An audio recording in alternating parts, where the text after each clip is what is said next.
আমার খুব প্রিয় একটা দোয়া আছে। দোয়াটি খুব ছোট, কিন্তু তার বিস্তৃতি বিশাল। সংক্ষিপ্ত এই দোয়া ধারণ করে দুনিয়া ও আখিরাতের অনেক বিষয়। আমাদের দুনিয়ার চাহিদা, আখিরাতের দরকার, সব কিছুই যেন এই ছোট্ট দোয়াতেই চেয়ে ফেলা যায়। তাই দোয়াটি আমি সর্বদা আওড়াই। যখনই আমার দোয়া করার কথা মনে আসে, আমার মনে পড়ে যায় এই দোয়ার কথা। সালাতে, সিজদায়, হাঁটতে চলতে এই দোয়া যেন আমার নিত্যসঙ্গীর মতো। আব্বাস রাদিয়াল্লাহু আনহু একবার নবীজি সাল্লাল্লাহু আলাইহি ওয়াসাল্লামের কাছে এসে বললেন, ইয়া রাসূলুল্লাহ, আমাকে একটি দোয়া শিখিয়ে দিন। নবীজি বললেন, চাচা বলুন, আল্লাহুম্মা ইন্নী আসআলুকাল আফিয়া। মানে হলো, ও আল্লাহ, আমি আপনার কাছে আফিয়াহ চাচ্ছি। প্রশ্ন হলো, আফিয়া কি জিনিস?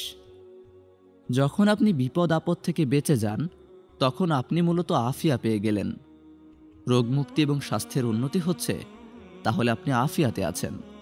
আপনার কাজে বারাকা আসছে, সময়ে বারাকা আসছে, আয় উপার্জনে বারাকা আসছে, আপনি আফিয়া পাচ্ছেন। আপনার সন্তানদের ওপর থেকে বিপদ সরে যাচ্ছে, আপনি আফিয়া পাচ্ছেন। এমনকি আখিরাতে আপনাকে ক্ষমা করা হলে সেটাও আসলে আফিয়া। এত ছোট্ট দোয়াতে আব্বাস রাদিয়াল্লাহু আনহুর মন ফরল না।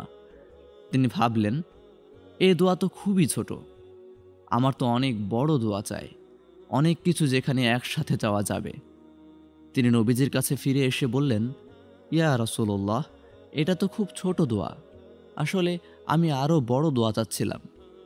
তার কথা শুনে নবীজি হাসলেন, বললেন, প্রিয় চাচা, আপনি আল্লাহর কাছে আফিয়ায় চান। আল্লাহর শপথ, এর চেয়ে ভালো আপনার জন্য আর কিছুই হতে পারে না। আল্লাহুম্মা ইন্নী আসআলুকাল আফিয়া। খুব ছোট্ট দোয়া, অথচ ধারণ করে আছে কত বিশাল জিনিস, কত বিস্তৃত বিষয় এই দোয়ার মধ্যে আমাদের জন্য রয়েছে।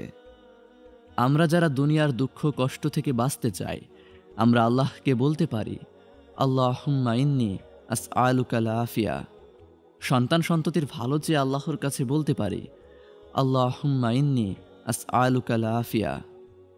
রোগ থেকে মুক্তি পেতে আল্লাহকে বলতে পারি, আল্লাহুম্মা ইন্নী আসআলুকাল আফিয়া। আয় উপার্জনে বারাকা পেতে বলতে পারি, আল্লাহুম্মা ইন্নী আসআলুকাল আফিয়া।